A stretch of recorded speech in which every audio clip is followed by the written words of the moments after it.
बिस्मिल्लाहिर्रहमानिर्रहीम। अस्सलाम वालेकुम व्यूअर्स, कैसे हैं आप सब लोग। उम्मीद है खैरियत से होंगे। आज मैं लेकर आई हूँ बहुत ही सॉफ्ट एंड स्पंजी केक की रेसिपी। सिंपल वनीला केक की रेसिपी मैं लेकर आई हूँ। आज आप लोगों को इसका मैं स्पंज बनाना सिखाऊंगी। बहुत ही परफेक्ट सा स्पंज किस तरीके से तैयार होता है वो मैं आज आप लोगों को बनाना सिखाऊंगी। तो चलें इस रेसिपी को बनाना स्टार्ट करते हैं। सबसे पहले मैंने लिए 4 अंडे, इसे एक बॉल में निकाल लेंगे।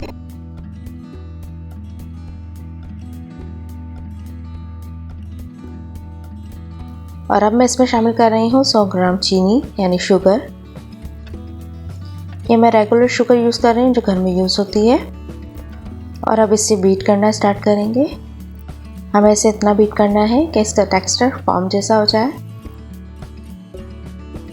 ये देखें, ये बीट हो चुका है। बस हमें इतना ही बीट करना था। आप इसका टेक्सचर चेक कर लें।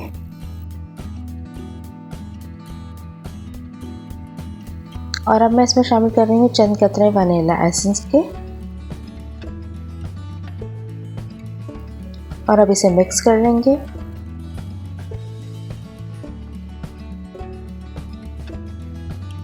और अब इसमें मैं शामिल कर रही हूँ मैदा, तकरीबन 100 ग्राम।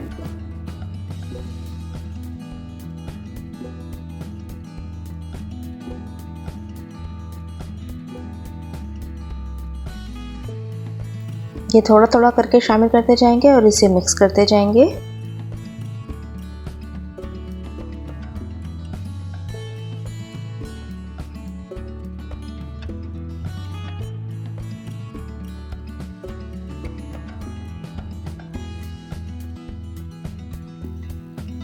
मैदा अब अच्छे से मिक्स हो चुका है। अब इसे एक मोल्ड में निकाल लेंगे।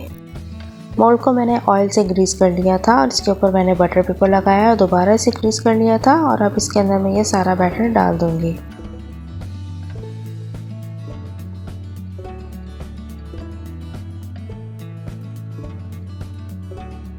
और टाइम मैं आपको मेंशन कर रही हूँ पतीले का भी और ओवन का भी, आप देख लीजिएगा।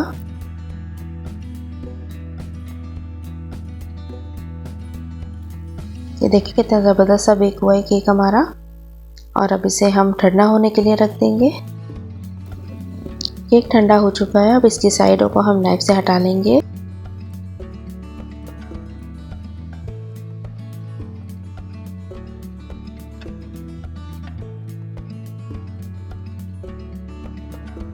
नाइफ से ज़रूर इसकी साइडें हटा लीजिएगा, वरना ये केक आराम से बाहर नहीं आएगा। ये देखिए कितनी ईजीली बाहर आ गया है केक हमारा।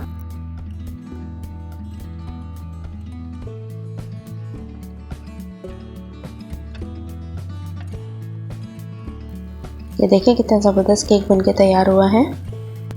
और अब इसका स्पंज भी मैं आपको चेक कराती हूँ कि ये कितना सॉफ्ट बनके तैयार हुआ है। ये देखिए कितना सॉफ्ट बना है और कितना अच्छा स्पंज इसका तैयार हुआ है।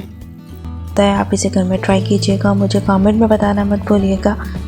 और अगर आपने मेरे चैनल को सब्सक्राइब नहीं किया तो प्लीज़ कर दीजिएगा। अल्लाह हाफ़िज़।